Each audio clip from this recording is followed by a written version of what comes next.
निर्मला अपने पति राजन के साथ जिद करके अपनी दादी के श्राद्ध में मायके आई थी। हालांकि राजन ने उसे बार बार यही कहा था कि बिन बुलाए वहां जाना ठीक नहीं है, फिर भी वह नहीं मानी और अपना हक समझते हुए वहां पहुंच ही गई। निर्मला ने सोचा था कि दुख की इस घड़ी में वहां पहुंचने पर परिवार के सभी लोग गिले शिकवे भूलकर उसे अपना लेंगे और दादी की मौत का दुख जताएंगे, पर उसका ऐसा सोचना गलत साबित हुआ। सभी ने निर्मला को देखकर भी नजरअंदाज कर दिया, मानो वह कोई अजनबी हो। इसके बावजूद भी निर्मला को उम्मीद थी कि परिवार वाले भले ही उसे नजरअंदाज करें, माँ ऐसा नहीं कर सकती। तभी निर्मला ने राजन की तरफ इस तरह देखा, मानो वह माँ के पास जाने की उससे इजाजत ले रही हो। फिर वह अकेली ही माँ की तरफ बढ़ गई। उस समय निर्मला की माँ औरतों के हुजूम में आगे बैठी हुई थी।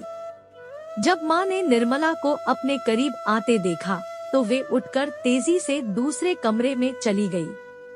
माँ के पीछे पीछे निर्मला भी वहाँ पहुँच गई और प्यार से बोली, माँ यह सब कैसे हुआ? क्या दादी बहुत दिनों से बीमार थी? तुमसे मतलब?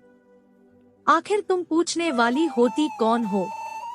चली जाओ यहाँ से, फिर कभी भूल कर भी इस घर की तरफ मत देखना, नहीं तो तुम मेरा मरा हुआ मुंह देखोगी। गुस्से से चीखते हुए उसकी माँ बोली, ऐसा न कहो माँ, नहीं तो मैं अनाथ हो जाऊंगी। आखिर तुम्हारा ही तो सहारा है मुझे। माँ होकर भी तुम मेरे मन की भावना को नहीं समझोगी तो और कौन समझेगा? रोते हुए निर्मला बोली, नहीं समझना है मुझे, कुछ नहीं समझना। चीखते हुए उसकी माँ ने कहा, क्यों नहीं समझना है माँ? तुम्हें समझना ही पड़ेगा। अपनी बेटी के दुख को महसूस करना ही पड़ेगा। आखिर मेरा इतना ही कसूर था न कि मैंने राजन से सच्चा प्यार किया, उससे शादी की जो हमारी बिरादरी का नहीं है। लेकिन माँ, तुम मुझे गौर से देखो कि मैं राजन के साथ कितनी खुश हूँ। मुझे किसी बात का दुख नहीं है। खुशी जताते हुए निर्मला ने कहा, मुझे कुछ नहीं देखना है और न ही सुनना है, बस तुम अभी और इसी समय उस राजन को लेकर यहाँ से चली जाओ ताकि तुम्हारी दादी का श्राद्ध शांति से पूरा हो सके। माँ बोली, हम यहाँ से चले जाएंगे माँ, रहने के लिए नहीं आए हैं, केवल दादी के श्राद्ध में आए हैं। बस उसे पूरा हो जाने दो, क्योंकि दादी से मेरा और मुझसे उनका कितना गहरा लगाव था, यह तुम अच्छी तरह से जानती हो। मेरे बिना तो वे कुछ भी नहीं खाती पीती थी। सुबकते हुए निर्मला ने कहा, इसीलिए तो तुम उस कलमुहे राजन के साथ भाग गई और कोर्ट में जाकर शादी कर ली। तब तुम्हें दादी का इतना ख्याल नहीं था, जबकि उन्होंने तुम्हारी याद में अपनी जान दे दी। मुझे दादी का बहुत ख्याल था माँ, परंतु मैं क्या करती, आप सभी तो मुझसे खफा थे। डर के चलते मैं नहीं आ सकी। रोते हुए निर्मला ने कहा, बड़ी आई डर वाली। जब इतना ही डर था तो घर से कदम बाहर निकालते समय 1000 बार सोचती, फिर भी कुछ नहीं सोचा। करे क्या अपनी बिरादरी में लड़कों की कमी हो गई थी जो उस नाशपीले राजन के साथ भाग गई? तीखी आवाज में उसकी माँ ने कहा। माँ के सवालों का जवाब देने के बजाय निर्मला ने कहा, माँ मुझे जी भर कर कोस लो, लेकिन उन्हें कुछ न कहो, क्योंकि अब वे मेरे पति हैं। तुम तो ऐसे कह रही हो जैसे दुनिया में केवल एक तुम ही पति वाली हो, बाकी सब दिखावे वाली है। खिल्ली उड़ाते हुए उसकी माँ बोली, माँ मेरी अच्छी माँ, तुम तो मुझे ऐसा न कहो। हर माँ बाप का सपना होता है कि मेरी बेटी अच्छे घर में ब्याहे, सुख शांति से रहे। उन्हीं में से मैं एक हूँ। तुम्हें तो खुश होना चाहिए कि मैंने अपने जीवन साथी का खुद ही चुनाव कर तुम लोगों की परेशानी को दूर किया है। इसके बावजूद भी सभी की तरह तुम भी मुझे नजरअंदाज कर रही हो। दुखी होकर निर्मला ने कहा, हाँ तुम इसी काबिल हो, इसीलिए नहीं मिलेगा अब तुम्हें वह लाड़ प्यार और अपनापन जो कभी यहाँ मिला करता था। निर्मला की माँ की बातें अभी पूरी भी नहीं हो पाई थी कि पिता, भाई, बहन व भाभी सभी वहाँ आ गए और गुस्से से निर्मला को घूरने लगे। तभी उसके पिता दयाशंकर ने गुस्से में कहा, कलंकिनी, मुझे तो तेरा नाम लेते हुए भी नफरत हो रही है। आखिर तुमने मेरे घर में कदम रखने की हिम्मत कैसे की? ऐसा न कहिए पापा, आखिर इस घर से मेरा भी तो कोई रिश्ता है। उसी रिश्ते के वास्ते तो मैं यहाँ आई हूँ। मुझे और मेरे पति को अपना लीजिए पापा, रोते गिड़गिड़ाते हुए निर्मला ने कहा। खबरदार, जो मुझे पापा कहा।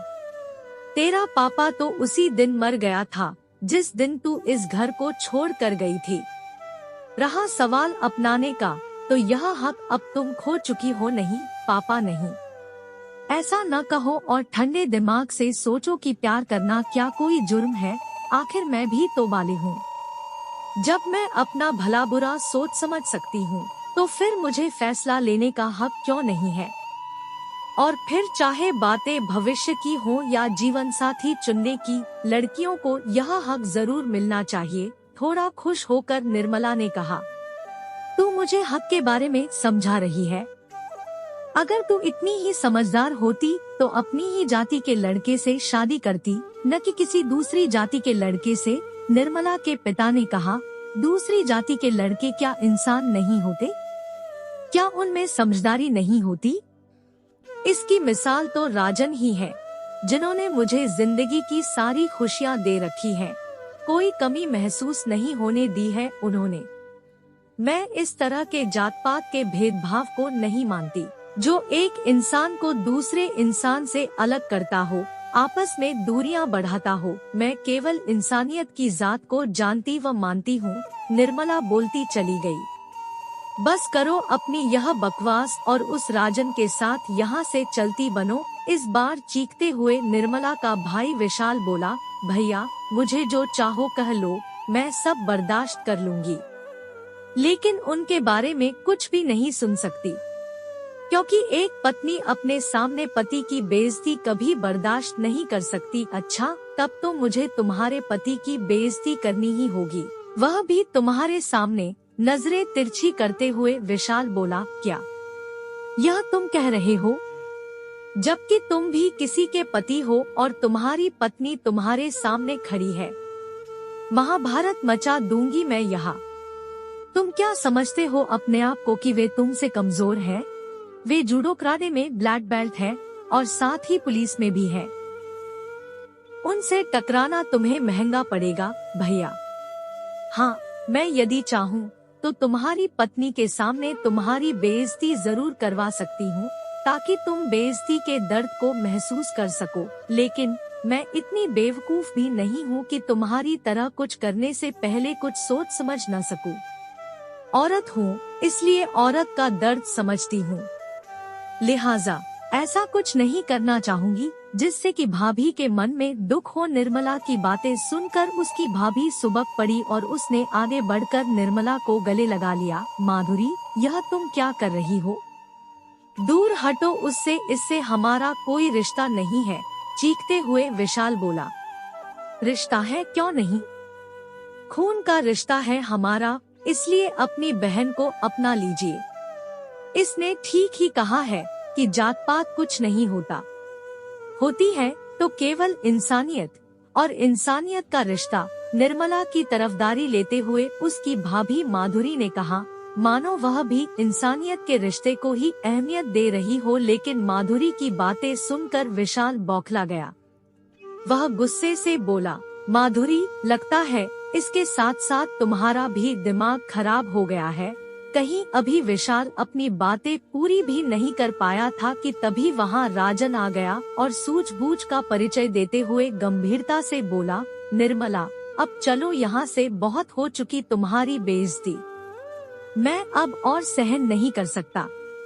मैंने सब कुछ सुन लिया है और जान लिया है कि ये लोग ऐसे पत्थरदिल इंसान हैं, जो जात पात का ढोंग रचकर समाज को गंदा करते हैं। आप बिल्कुल ठीक कहते हैं। अब मुझे समझ में आया कि मैंने यहाँ आकर कितनी बड़ी भूल की है। ले चलिए मुझे, अब एक पल भी मैं यहाँ रुकना नहीं चाहूंगी।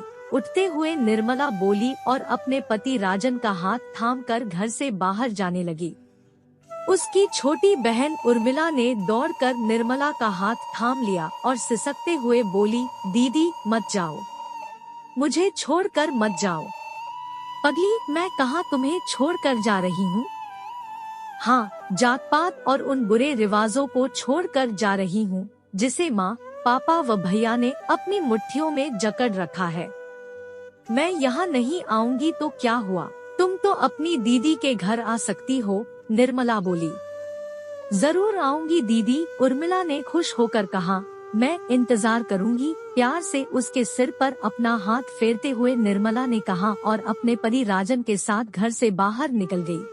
आपका समय निकलकर हमारे साथ था, इसके लिए आपका धन्यवाद। अगली बार फिर से मिलते हैं नए और रोचक वीडियो के साथ। चैनल को सब्सक्राइब करना न भूलें। धन्यवाद और शुभकामनाएं।